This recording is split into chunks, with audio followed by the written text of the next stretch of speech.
मध्य प्रदेश में मोहन यादव सरकार full action mode में आ गई है। सरकार ने विधानसभा चुनाव में जनता को दिए गए वचन निभाने शुरू कर दिए हैं, तो पूरा फोकस लोकसभा चुनाव पर भी हो चला है। लोकसभा चुनाव में जनमत को साधने के लिए हर जतन किए जा रहे हैं। बुधवार को ही कैबिनेट की बैठक में इसकी झलक दिखी। बैठक में कई अहम फैसले लिए गए, जिनमें सबसे अधिक फोकस आदिवासी क्षेत्रों पर रहा। चुनाव के पहले आदिवासियों के लिए खुला मोहन कैबिनेट का पिटारा। 1,20,000 आदिवासियों को मिलेंगे आवास। आदिवासी इलाकों में बनेंगी 978 नई सड़कें। 100 घरों की बस्ती भी पीएम सड़क योजना से जुड़ेगी। प्रधानमंत्री जनमत योजना के तहत 284 बहुउद्देशीय केंद्र खोले जाएंगे। सहरिया, बैगा और भारिया जनजातियों की बसाहट में सड़क और आवास निर्माण होंगे। पिछड़ी जनजाति क्षेत्रों में अब 100 तक की भी यदि जनसंख्या है तो प्रधानमंत्री सड़क से वहां पर सड़क बनाई जाएंगी। उन इलाकों में जो सुदूर संपर्क विहीन रहे हैं वहां पर हम 2403 किलोमीटर की सड़क बनाने का काम इस जनमन योजना के अंतर्गत अब मार्ग प्रशस्त हो जाएगा। विशेष पिछड़ी जनजाति बहुल क्षेत्रों में आवास का भी इसी प्रकार से, और अब इसके साथ ही वहां पर रहने वाले आदिवासी के मकान यदि प्रधानमंत्री आवास से स्वीकृत नहीं किए हैं तो उसको भी मिशन मोड में स्वीकृत किए जाएंगे। मध्य प्रदेश में 1 लाख से अधिक लक्षित हितग्राही परिवार इससे लाभान्वित होने वाले हैं। सरकार सांसद और विधायकों का मत बढ़ाकर भी पिछड़े और गरीब वर्गों को साधने में लगी है। लोकसभा चुनाव से पहले विकास कार्यों के लिए विधायकों सांसदों का मत बढ़ेगा। सांसदों को 50 और विधायकों को 15-15 करोड़ रुपए मिलेंगे। सांसद और विधायकों से प्राथमिकता के आधार पर विकास कार्यों के लिए प्रस्ताव मांगे गए हैं। 12 या 13 फरवरी को विधानसभा में पेश होने वाले लेखानुदान में भी इसका प्रावधान भी किया जाएगा। आचार संहिता लागू होने के पहले सांसदों और विधायकों के प्रस्ताव वाले कार्यों के भूमि पूजन कार्यक्रम होंगे। लोकसभा चुनाव को देखते हुए इस बार लेखानुदान 1 लाख करोड़ रुपए से अधिक का हो सकता है। सरकार विकास के साथ हिंदुत्व के एजेंडे पर भी आगे बढ़ रही है। 1.5 दशक से फाइलों में कैद राम वन गमन पथ के काम में लोकसभा चुनाव के पहले तेजी आएगी। मुख्यमंत्री डॉक्टर मोहन यादव ने चित्रकूट में बड़ी बैठक लेकर अफसरों को इसकी पूरी कार्य योजना तैयार करने के निर्देश दिए हैं। उन्होंने कहा है कि अयोध्या की तर्ज पर चित्रकूट और राम वन गमन पथ से जुड़े स्थलों का विकास होगा।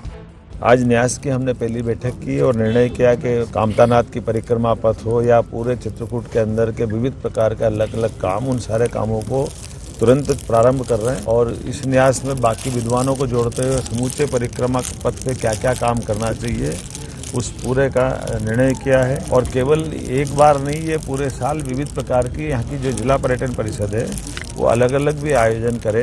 विभिन्न शासन के विभाग जैसे स्थानीय शासन विभाग, पर्यटन विभाग, रोड डेवलपमेंट कॉर्पोरेशन या पीडब्ल्यूडी विभाग, अलग अलग प्रकार के सभी विभागों को अलग अलग कार्य योजना बनाने का निर्देश दिया और मुझे पूरा भरोसा है बहुत जल्दी इसके रिजल्ट आएंगे।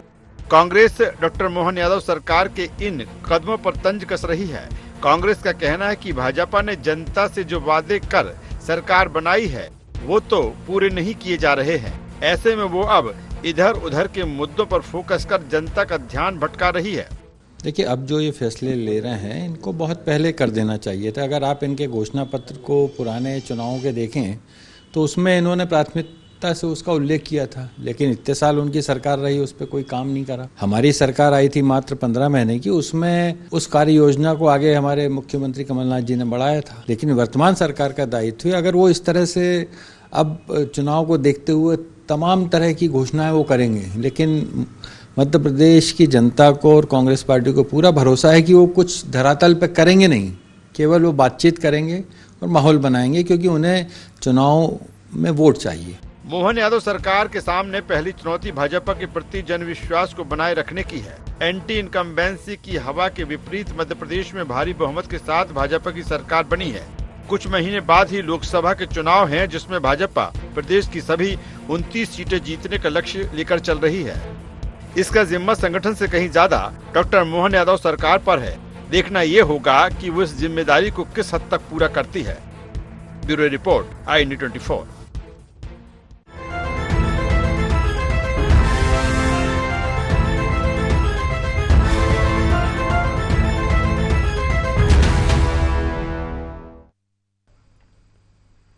नमस्कार। नमस्कार, बहुत स्वागत है आपका। इंडिया एजेंडा देख रहे हैं आप, मैं हूं आपके साथ प्रशिता शर्मा।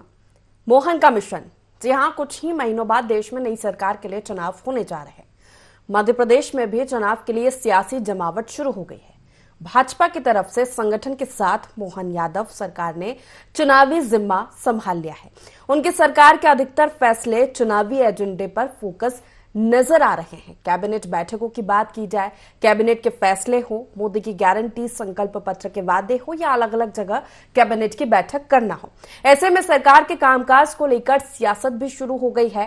कांग्रेस विपक्ष ये आरोप लगा रहा है कि भारतीय जनता पार्टी सरकार जो है वो मूल मुद्दों से भटक कर जनता को भ्रमित करने की कोशिश कर रही है। जो वादे किए हैं वो पूरे नहीं किए जा रहे हैं। क्या है ये सियासत, आज इसी पर हम बात करने वाले हैं, लेकिन उससे पहले जान लेते हैं एजेंडा के मुख्य सवाल क्या है। क्या लोकसभा चुनाव पर फोकस हो गई डॉक्टर मोहन यादव सरकार की योजनाएं? अति पिछड़े और जनजातीय समाज पर क्यों बढ़ रहा सरकार का जोर? 23 के संकल्प पर डॉक्टर मोहन सरकार को घेरने में कामयाब हो पाएगी कांग्रेस? किस एजेंडे पर लोकसभा चुनाव में आगे बढ़ेगी कांग्रेस? इन्हीं मुख्य सवालों के साथ चर्चा की शुरुआत करेंगे। खास मेहमान हमारे साथ जुड़ गए हैं, आपका परिचय करा देते हैं। सबसे पहले मध्य प्रदेश भाजपा मीडिया पैनलिस्ट शिवम शुक्ला हमारे साथ जुड़ गए, बहुत स्वागत है आपका। मध्य प्रदेश कांग्रेस प्रवक्ता अमित तावरे जी हमारे साथ जुड़ गए, आपका भी बहुत स्वागत है। वरिष्ठ पत्रकार गौरव चतुर्वेदी जी हमारे साथ जुड़ गए, आपका भी बहुत स्वागत है गौरव जी। शिवम जी, सबसे पहला सवाल आप ही से है कि जिस तरह कैबिनेट की बैठक हो, फैसले हो, अलग अलग जगहों पर कैबिनेट की बैठक करना हो, सरकार जो भी काम कर रही है, संकल्प पत्र, मोदी की गारंटी, क्या आने वाले लोकसभा चुनाव की ये पूरी सियासी जमावट है? देखिए, मध्य प्रदेश की भारतीय जनता पार्टी की सरकार पूरी तरीके से जन भावना के अनुरूप लगातार निर्णय ले रही है। मुख्यमंत्री जी ने भी अपनी एक कार्यशैली और कार्य पद्धति से पूरे मध्य प्रदेश को अवगत कराया है कि आखिर मध्य प्रदेश की सरकार आने वाले वर्षों में किस मापदंड को लेकर के आगे बढ़ेगी। स्वाभाविक तौर पर मध्य प्रदेश के चुनाव में प्रधानमंत्री जी ने भी अपना महत्वपूर्ण समय दिया था। यहाँ की जनता से उन्होंने गारंटियां दी थी, उनको पूरा करने का उत्तरदायित्व तो हमारे भारतीय जनता पार्टी की मध्य प्रदेश के शासन के ऊपर है और स्वाभाविक तौर पर सरकार उसी दिशा में आगे बढ़ रही है। मुख्यमंत्री जी ने एक नहीं अनेकों अवसरों पर स्पष्ट किया है कि हमारी सरकार किस कार्य पद्धति के साथ आगे बढ़ रही है। हमने देखा कि चाहे वह प्रशासनिक अधिकारियों को स्पष्ट संदेश देने की बात हो कि जनता का अपमान बर्दाश्त नहीं किया जाएगी, जनता से जुड़े हुए चीजों को लेकर निर्णय में लेकर टिप्पणी बर्दाश्त नहीं की जाएगी, और इसके साथ ही साथ कई ऐसी योजनाएं जो पूर्ववर्ती हमारी सरकार के द्वारा जन कल्याण के लिए चलाई जा रही थी उनको आगे बढ़ाने की बात हो। जो यह बात रही कि सामाजिक वर्गों में देखने की समाज को भारतीय जनता पार्टी समझती है कि हर समाज की अपनी अस्मिता होती है, लेकिन हमने कभी भी वोट बैंक का पॉकेट समझ करके अपनी योजनाओं को डेवलप नहीं किया है। हमने मुख्य रूप से गरीबों के लिए योजनाएं बनाई, युवाओं के लिए योजनाएं बनाई, महिलाओं के लिए योजनाएं बनाई, जो किसी जाति, धर्म, संप्रदाय इस प्रकार के बंधन पर बंध करके कोई योजना हमने बनाने का प्रयास नहीं किया है, नहीं तो कभी हम उस दिशा में आगे बढ़ेंगे।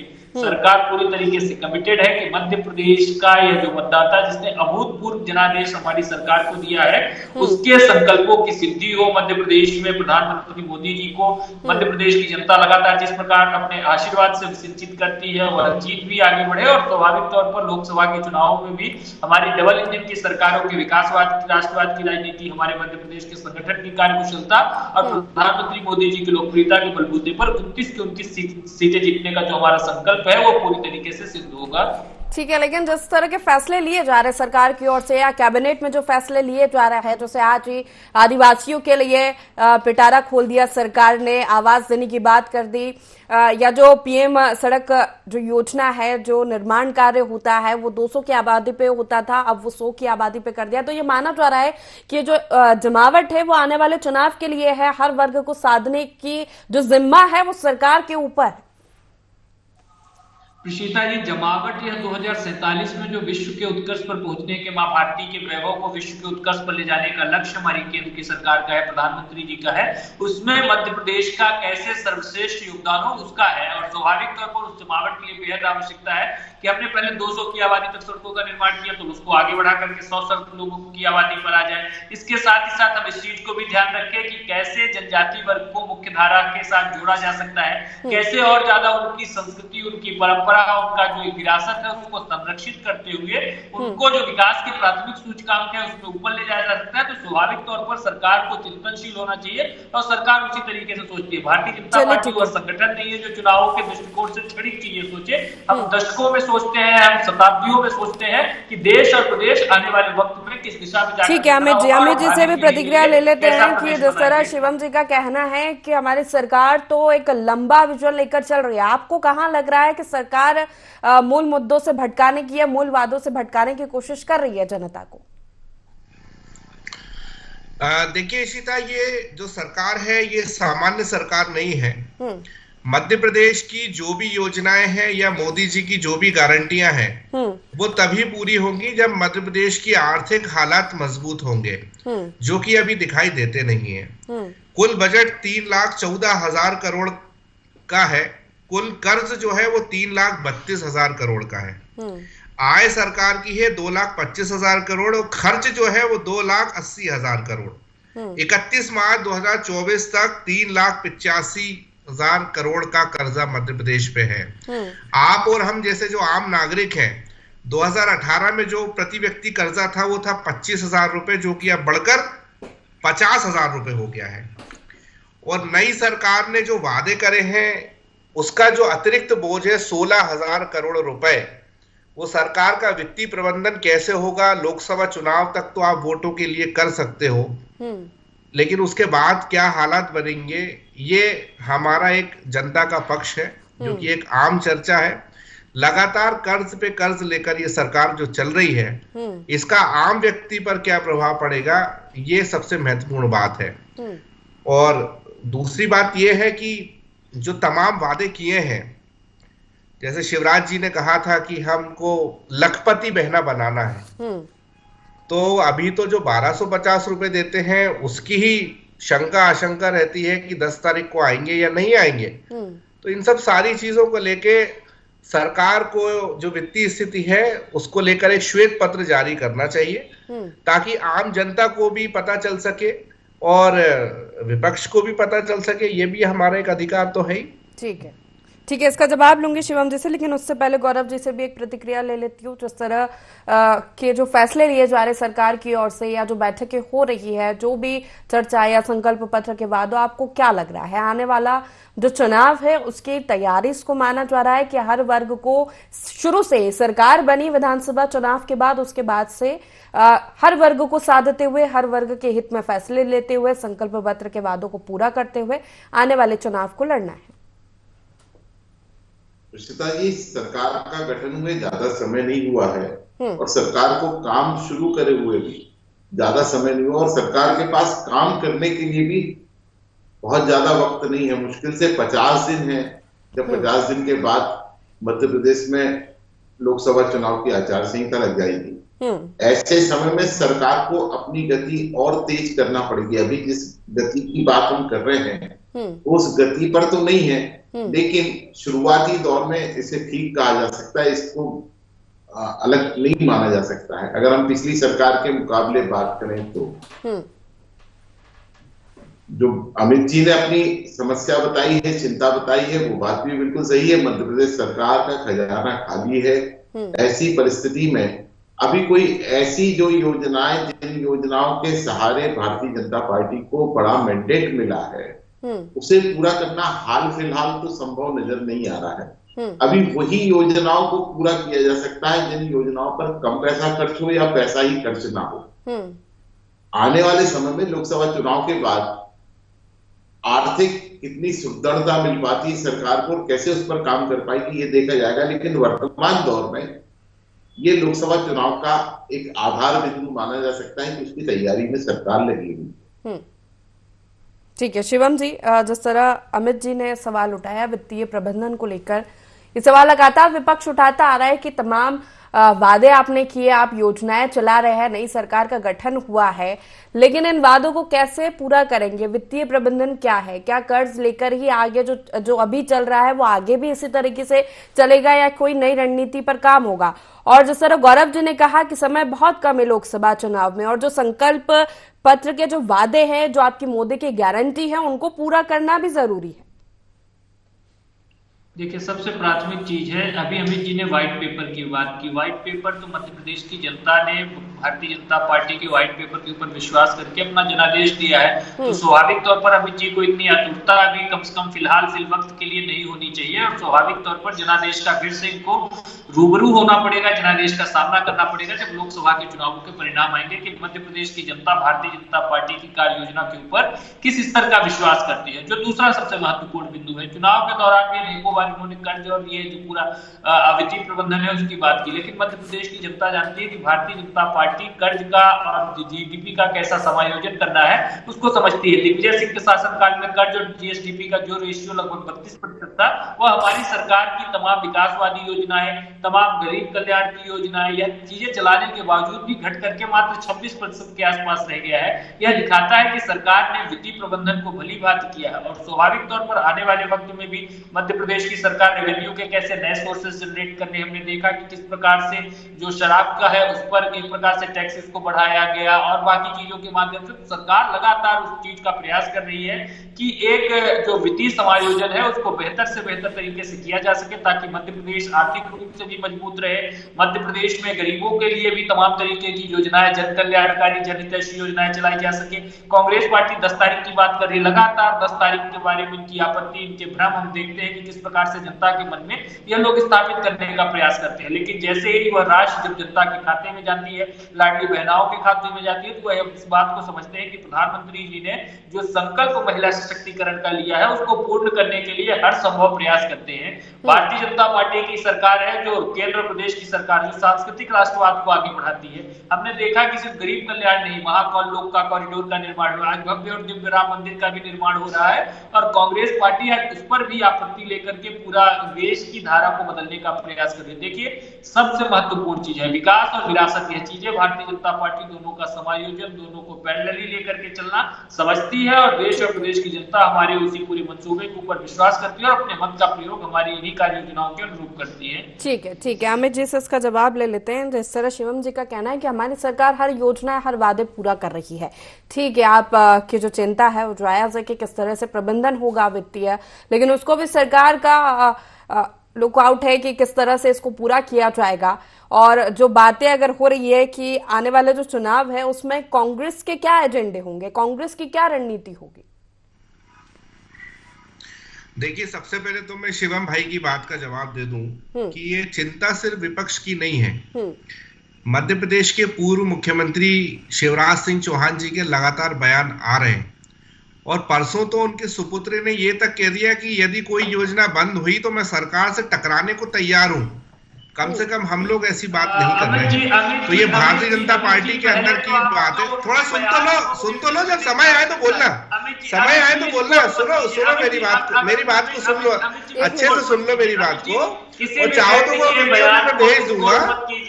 तो ये स्थिति भारतीय जनता पार्टी का जो अंदर का टकराव है, ये इससे भी लड़ने की जरूरत पड़ेगी सरकार को।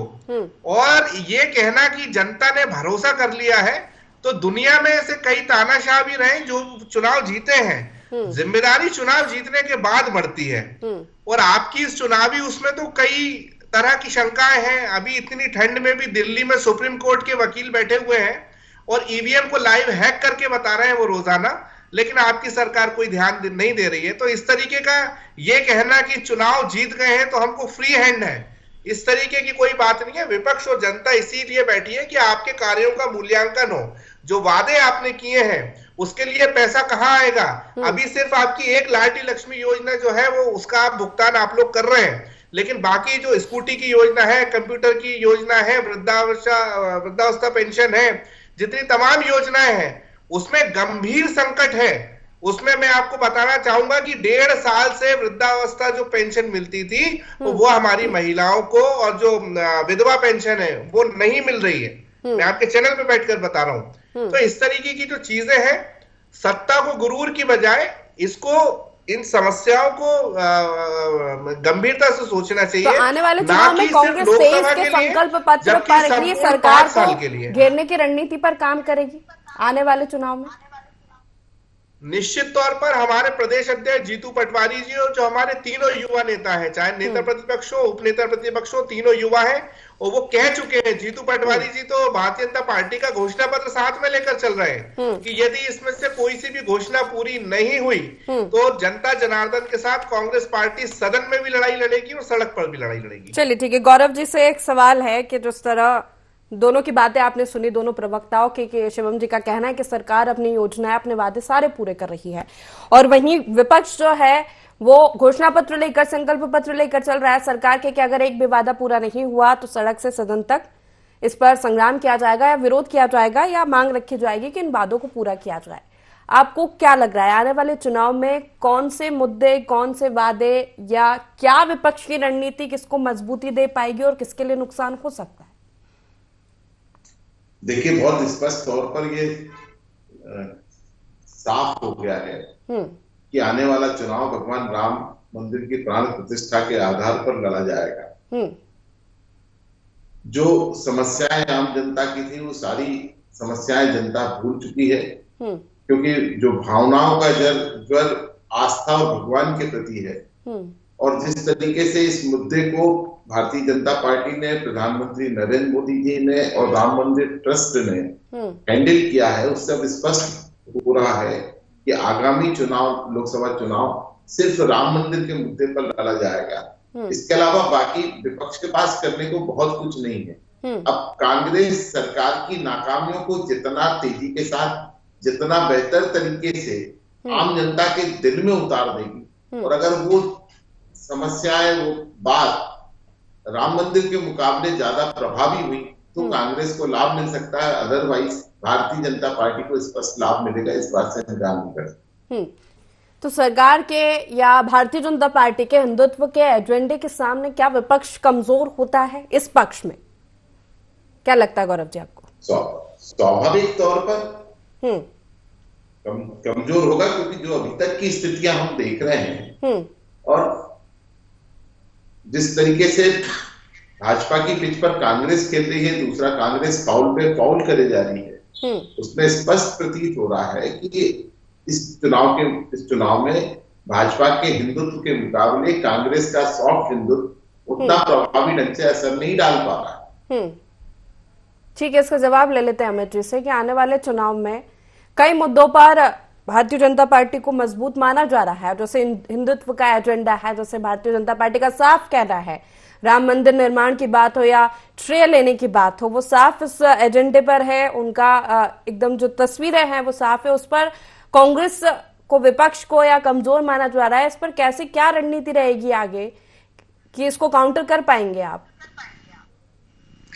देखिए, गौरव जी वरिष्ठ पत्रकार हैं, हमारे बड़े भाई भी हैं और एक बात तो स्पष्ट है उनके इस बात से कि केंद्र के सरकार के पास 10 साल के अपने कार्यकाल में इतने बड़े बड़े बहुमत के बावजूद कोई मुद्दा ऐसा नहीं है प्रभु श्री राम के अलावा जिसको लेकर वो जनता के बीच जा सके। ये बात तो स्पष्ट है। दूसरी तरफ यदि मैं राम मंदिर की बात करूं तो जनता जनार्दन ये भी देख रही है कि इस तरीके से शंकराचार्य जो है हमारे धर्म में, जिस तरीके से कहा जाए कि शंकर जी के बाद यदि किसी की उपाधि है तो शंकराचार्य जी की है, उनका किस तरीके से अनादर हो रहा है, किस तरीके से तिथि को लेकर बात हो रही है और किस तरीके से पूरे मुद्दे का जो राजनीतिकरण हो रहा है, ये जनता जानती है। ठीक है, क्योंकि देखिए, जब कांग्रेस पार्टी नहीं थी 130 साल पहले, तब भी श्री राम थे, जब भारतीय जनता पार्टी नहीं थी तब भी श्री राम थे, और जब कोई नहीं होगा तब भी श्री राम होंगे। ठीक है, इसलिए जनता जनार्दन जो है वो बहुत समझदार है। समय की कमी है, इसी मुद्दे पर शिवम जी का एक आखिरी कमेंट जल्दी से कि आने वाले चुनाव में राम मंदिर हिंदुत्व का जो मुद्दा है वो साफ तौर पर आप जो आरोप लग रहे हैं कि राजनीतिकरण होगा इसका या हो रहा है। देखिए, भारतीय जनता पार्टी चुनाव को अपनी सरकार के रिपोर्ट कार्ड के ऊपर, प्रधानमंत्री जी की लोकप्रियता के ऊपर और जनता का जो विश्वास भारतीय जनता पार्टी के संगठन के ऊपर है उसके ऊपर लड़ना चाहती है, लेकिन कांग्रेस पार्टी स्वयं इस पूरे चुनाव को राम मंदिर पर केंद्रित करना चाहती है। बार बार इनके द्वारा राम मंदिर के संबंध में भ्रांतियां फैलाई जाती है। पहला बिंदु तो यह है कि चारों शंकराचार्य ने विरोध नहीं किया है। द्वारिका पीठ के जो शंकराचार्य हैं, जो श्रृंगेरी मठ के 2 शंकराचार्य हैं, उन्होंने अपना समर्थन राम मंदिर के प्राण प्रतिष्ठा के कार्यक्रम को दिया है, उनको तिथि से आपत्ति है, यजमान से आपत्ति है, वही जो दूसरे जो दो शंकराचार्य हैं, बद्री मठ से जुड़े हुए और एक जो पुरी के मठ से जुड़े हुए हैं, उनके द्वारा अपनी बयानबाजी की गई। लेकिन स्वाभाविक तौर पर जो शंकराचार्य हैं हिंदू दर्शन में, हिंदू परंपरा में तो सर्वश्रेष्ठ है, उनके बारे में टिप्पणी करने का मैं अधिकारी नहीं हुआ। और हिंदू धर्म वैसे भी सबकी स्वीकार्यता लेकर के चलने वाला एक संप्रदाय है। स्वाभाविक तौर पर समय की कमी के चलते इस चर्चा को यहीं समाप्त करना चाहेंगे। आप तीनों मेहमानों का बहुत शुक्रिया हमारे साथ इस चर्चा में शामिल होने के लिए। तो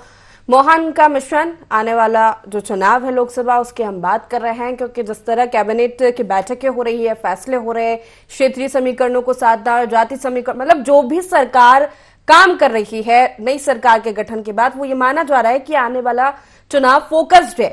ये सभी काम उसको फोकस करके किए जा रहे हैं, योजनाओं की बात हो या वादे पूरे करने हो संकल्प पत्र के। वहीं विपक्ष ये कह रहा है कि जनता को भ्रमित करने का काम यहां पर सरकार कर रही है, मूलभूत सुविधाओं से या मुद्दों से भटककर भ्रम में जनता को डालने की कोशिश कर रही है। लेकिन हालांकि ये देखना होगा कि इन सब मुद्दों को काउंटर करने के लिए विपक्ष के पास अपनी क्या रणनीति होगी और किस रणनीति के साथ आगे लोकसभा का चुनाव विपक्ष लड़ेगा।